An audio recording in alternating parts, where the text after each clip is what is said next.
Assalamualaikum warahmatullahi wabarakatuh. Apa kabar kalian semua? Semoga sehat selalu dan diberikan lindungan oleh Tuhan Yang Maha Kuasa. Pada kesempatan kali ini kita akan membahas mengenai potensi dan persebaran sumber energi baru dan terbarukan di Indonesia. Sebelumnya kan kita sudah membahas mengenai ketahanan pangan dan ketahanan industri. Pada kesempatan kali ini kita sudah masuk pada tahap ketahanan energi, utamanya yang ada di Indonesia. Seperti yang kita tahu, lampu penerangan di rumah kita dapat menyala karena adanya suatu aliran listrik. Sebagian besar listrik di Indonesia masih dihasilkan dari pembangkit listrik dengan bahan bakar batu bara yang tidak terbarukan. Kita utamanya patut bersyukur karena negara kita, Indonesia, mempunyai banyak sumber energi potensial terbarukan yang bisa membantu menyalakan listrik tanpa harus bergantung pada energi batu bara.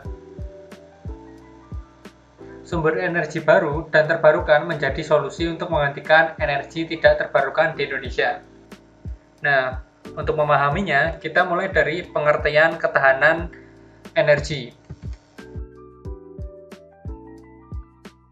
Selain tadi listrik di rumah kita yang bahan bakar utamanya adalah batu bara, energi utama penggerak kegiatan transportasi dan industri di lingkungan kita, bahan bakar utamanya yaitu minyak bumi yang juga tidak terbarukan. Indonesia berupaya mengganti energi tidak terbarukan dengan energi baru yang terbarukan. Lalu, kira-kira apa arti dari energi baru dan terbarukan? Energi baru dan terbarukan adalah sumber energi yang dapat dengan cepat dipulihkan kembali secara alami dan prosesnya berkelanjutan. Seperti yang kita ketahui, proses berkelanjutan harus memikirkan penggunaan di masa mendatang sehingga dapat dimanfaatkan oleh anak cucu kita. Seperti halnya sinar matahari, angin, gelombang laut, biomasa, dan panas bumi. Penggunaan EBT atau energi baru dan terbarukan akan mengurangi efek rumah kaca yang menyebabkan pemanasan global. Ketahanan energi mendukung pembangunan berkelanjutan. Secara garis besar, ketahanan energi diartikan kondisi terjaminnya akses terhadap energi dengan harga terjangkau dalam jangka panjang dan ketersediaannya tidak terpengaruh gejala regional ataupun internasional. Masuk pada potensi dan persebaran sumber energi baru dan terbarukan di Indonesia. Saat kita di luar rumah, pasti kita akan merasakan teriknya sinar matahari, apalagi saat tengah hari di kisaran jam 12 hingga jam 2 siang. Kita dapat memanfaatkan panas matahari secara bebas. Selain sinar matahari, kita mempunyai potensi sumber energi baru dan terbarukan seperti angin, aliran air, panas bumi, dan biomasa. Kita akan membahasnya secara terperinci dari sinar surya atau sinar matahari. Matahari tidak hanya memberi sinar, tetapi juga energi panas. Ketersediaan energi panas surya di wilayah Indonesia di sekitar garis ekuator sangat besar, karena memang di sekitar garis ekuator pasti menerima sinar matahari lebih banyak dibandingkan daerah-daerah lainnya seperti halnya di kutub ataupun wilayah subtropis. Potensi energi surya di Indonesia saat ini sekitar 4,8 kWh per meter kubik atau setara 112.000 gigawatt peak atau GWP, satuan ukuran panel surya. Pemanfaatannya baru sekitar 10 MBP saja. Karena memang pemasangan panel surya di Indonesia masih kurang. Berdasarkan data penyinaran matahari dari Kementerian Energi dan Sumber Daya Alam Mineral atau ESDM yang dihimpun dari 18 lokasi di Indonesia, radiasi di kawasan barat Indonesia mencapai 4,5 kWh per meter persegi. Sedangkan pada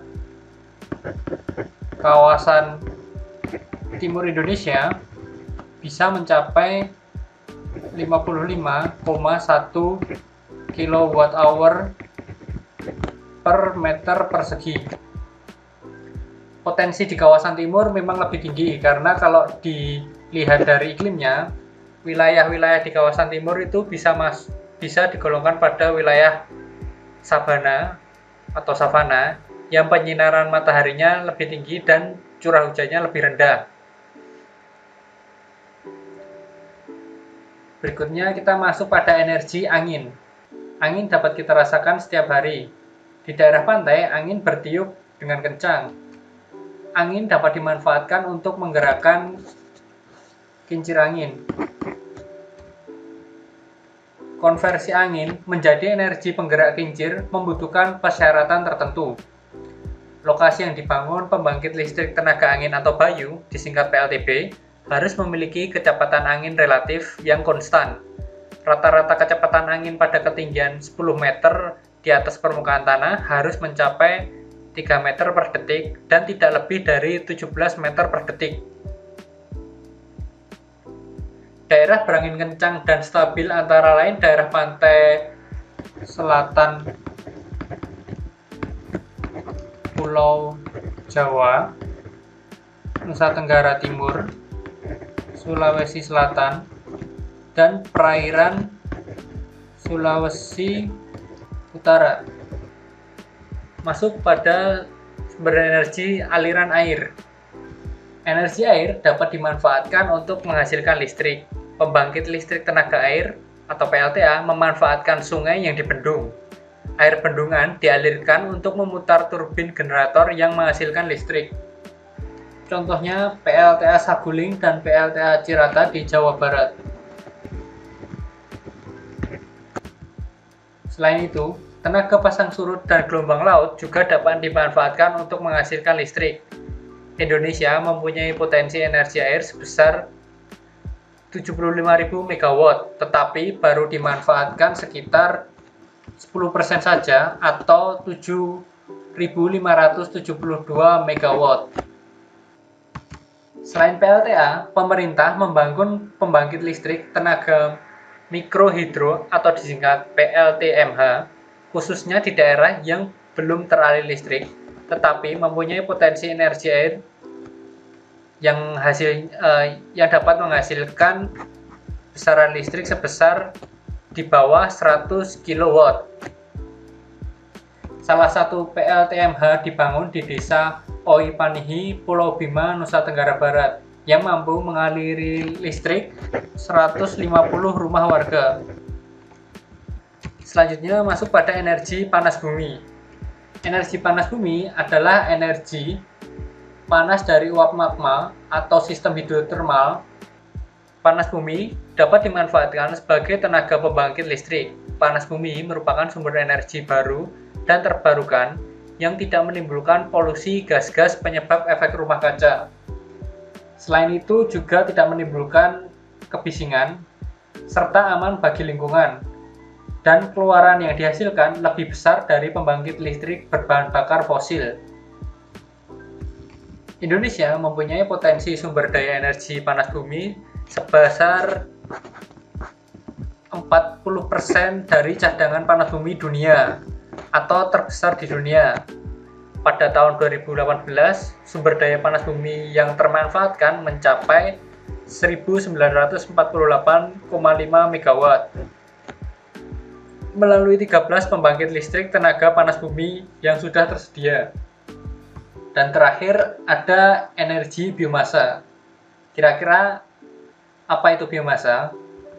Biomasa merupakan bahan organik baik berupa produk maupun buangan atau sisa-sisa dari proses industri biasanya yang dihasilkan tumbuhan melalui proses fotosintesis.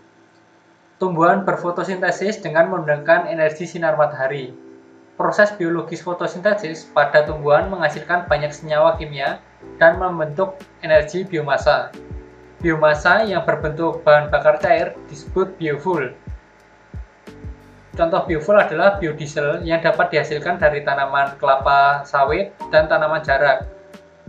Sedangkan biomasa dalam bentuk biogas dihasilkan dari penguraian material biomasa oleh mikroba. Potensi pengembangan pembangkit listrik biomasa dari sampah kota di Indonesia cukup besar. Wilayah utama yang berpotensi menghasilkan pembangkit listrik tenaga biomasa adalah Sumatera, yang bisa mencapai 15.588 MW. Disusul dengan wilayah Jawa, Bali, Madura, serta Kalimantan, Sulawesi, hingga Papua. Itu tadi pembahasan mengenai persebaran dan potensi energi baru dan terbarukan di Indonesia. Terima kasih atas perhatiannya. Mohon maaf bila ada salah kata. Bila ada hal yang ingin ditanyakan, silakan menghubungi Bapak melalui WA pribadi. Sekali lagi terima kasih. Assalamualaikum warahmatullahi wabarakatuh.